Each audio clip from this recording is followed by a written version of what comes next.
गोगाजी की लोक कथा के अनुसार बताया गया कि पांडवों में अर्जुन के पुत्र का नाम परीक्षित था। एक बार राजा परीक्षित के सिर पर कलयुग सवार हो गया।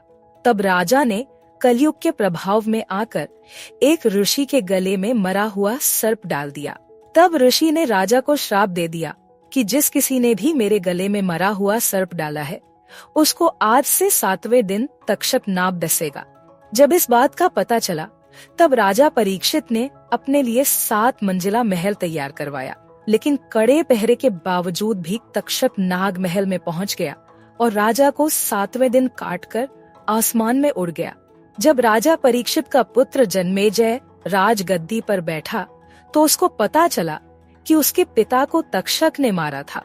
तब उसने सर्पदमन यज्ञ का आयोजन किया, जिसके कारण सारे सांप यज्ञ में जलकर मरने लगे। बाद में माता मनसा देवी के पुत्र आस्तीप के सत प्रयत्नों से नागों के प्राणों की रक्षा हुई। ऐसा माना जाता है कि जब राजा जन्मेजय की मृत्यु हुई तब नागों ने जन्मेजय की आत्मा को पाताल लोक में कैद कर लिया था। कलयुग में जब माता बाछल ने गुरु गोरखनाथ की सेवा की तब उनकी सेवा से प्रसन्न होकर गुरु गोरखनाथ ने उनको तेजस्वी पुत्र का वरदान देने के लिए पाताल लोक की ओर प्रस्थान किया, जहां से राजा जन्मेजय की आत्मा को गूगल में छुपा कर जाने लगे। कहते हैं तब नाग भी उनका पीछा कर रहे थे। जब गोगाजी धरती पर आए तब भी तक्षक नाग ने उनका पीछा नहीं छोड़ा और उनके हाथ से गूगल छीन कर निकल गया। कथा के मुताबिक सौभाग्य से वहाँ पर एक झाड़ू मारने वाला जब उसने देखा कि किसी साधु के हाथ से नाग ने कुछ वस्तु निगल ली है, तब उसने नाग पर झाड़ू के डंडे से प्रहार किया, जिसके कारण गूगल तक्षक के मुख से नीचे गिर पड़ी।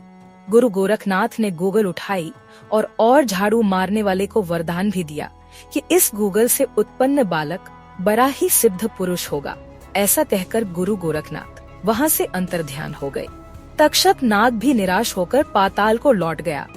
इस प्रकार राजा जन्मेजय ही गोगाजी के नाम से विख्यात हुए। लोक कथाओं के अनुसार गोगाजी को सांपों के देवता के रूप में भी पूजा जाता है। लोग उन्हें गोगाजी, गुग्गा वीर, जाहिर वीर, राजा मंडलिक व जाहर पीर के नामों से पुकारते हैं। यह गुरु गोरक्षनाथ के प्रमुख शिष्यों में से एक है